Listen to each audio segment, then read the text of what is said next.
Hawak na raw ng PNP ang video na magpapakita ng pagsakay ni Senador Bato de la Rosa sa sasakyan ni Senador Robin Padilla para makaalis sa Senado noong Huwebes na madaling araw.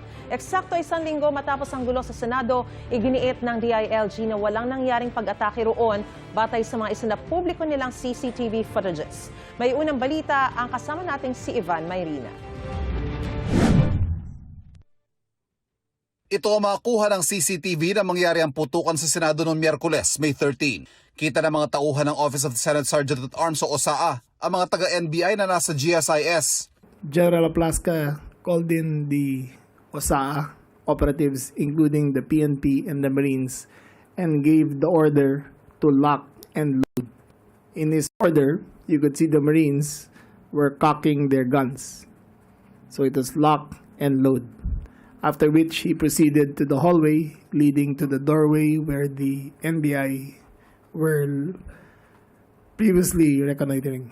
General Aplasca did it in full view of the press.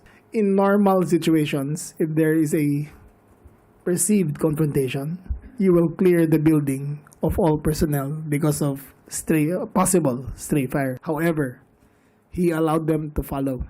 Maya-maya makikita si Acting Senate Sergeant at Arms Mau Aplasca na una nagpaputok.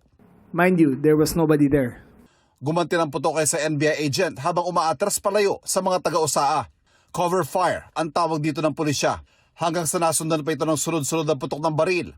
44 na basyong nakuha ng pulisya na karamihan daw ay nanggaling sa loob ng Senado o sa pwesto ng OSAA. Per our ballistics examination, those 44 fired cartridges came from four firearms.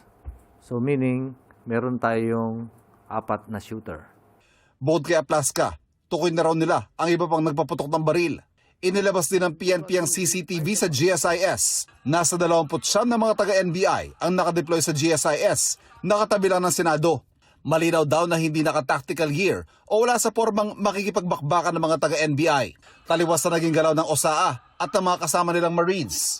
Kasunod daw ito ng hiling ni GSIS President Arnulfo Veloso na naalarma sa mga nangyayari sa Senado at matapos manawagan ng suporta ni Senador Bato de la Rosa.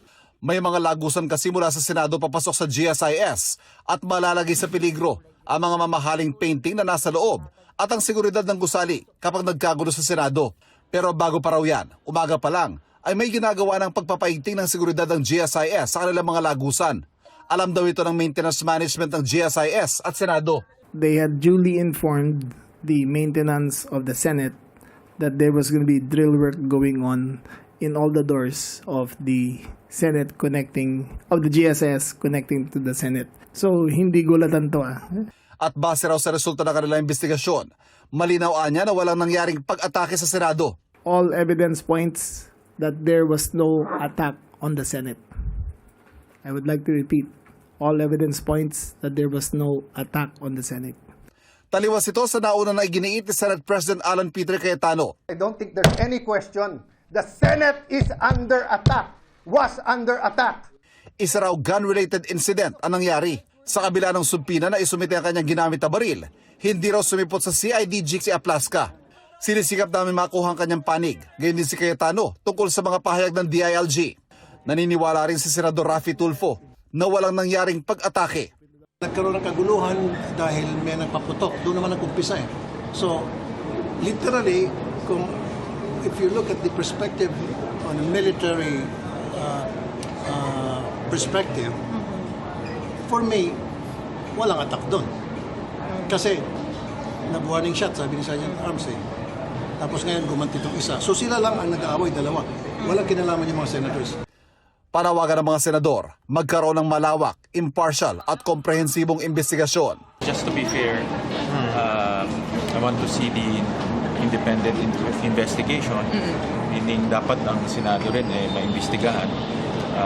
Of course, NBI dapat rin maimbestigahan para bantay. And ang importante ngayon, malaman natin kung sino yung mga may gumawa nito or nagkamali. At yung reforms, paano natin maiwasan to? Kasi ayaw na natin maiwasan to . Buti na lang walang nasaktan.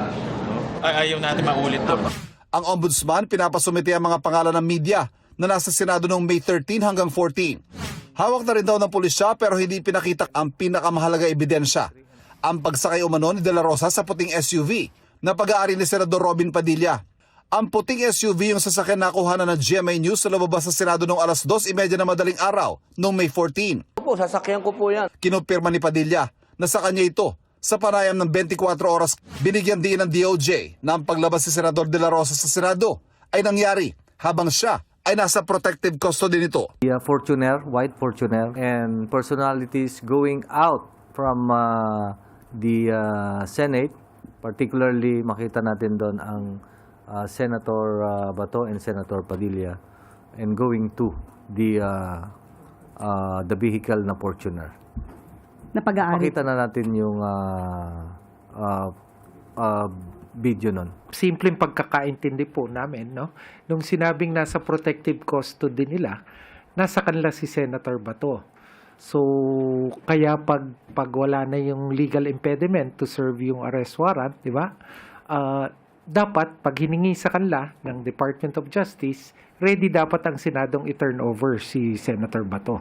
Ito ang unang balita. Ivan Mayrina, GMA News.